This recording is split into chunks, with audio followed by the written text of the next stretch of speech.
Rasul encouraged us to care for girls, especially for girls, because in those times, in the majority of the world today, there's still this favoritism of boys above the girls.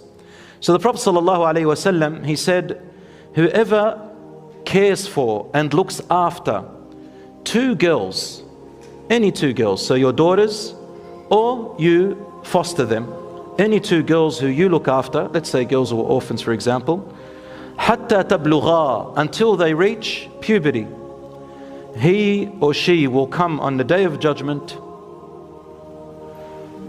me and him and her together on the same plane, and he did this with his fingers. We will be together. Wherever I go, you'll be there with me. The hadith is in Sahih Muslim.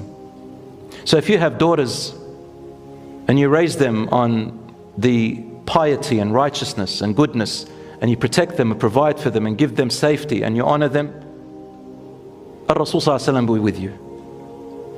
And in another hadith, they will be your protection from any punishment you deserve. They will be used to protect you and be forgiven. One woman said, Ya Rasulullah, I had one daughter who died. He said, if you are patient, she will be your guard on the day of judgment. Or a boy. The Prophet ﷺ used to treat his daughters. He only had daughters, and he had one son that died, and one before, it is narrated, before he became a prophet.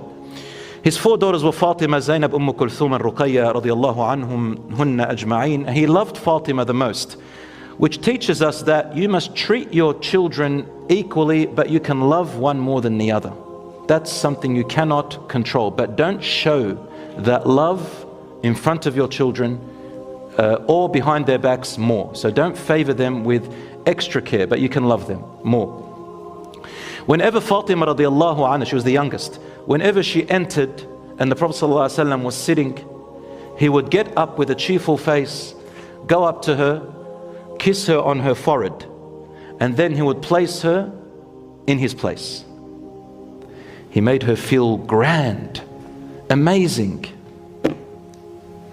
And that is why when the Prophet ﷺ died, she was the only one left. His other three daughters died and he buried them all, sallallahu alaihi wasallam. He buried all his daughters and he cried for them and he went through a lot. And his daughter Fatima, she used to come in, and when he was sick, he usually always got up. This time he didn't get up and she fell to the ground crying, saying, Atu'aku wa'kan ya Abi, are you going through immense pain, you? He said, yes, it's okay. There is no more pain upon your father after this day. And it's a long story, because she knew he would get up, he would never fail to get up. That means that day he became unable to stand. My brothers and sisters, and lastly, he used to get the consent of his daughters before marriage. Every single one of his daughters were not married without their consent, and Rasul ﷺ used to take them aside and make sure that his daughter truly and honestly wants this man.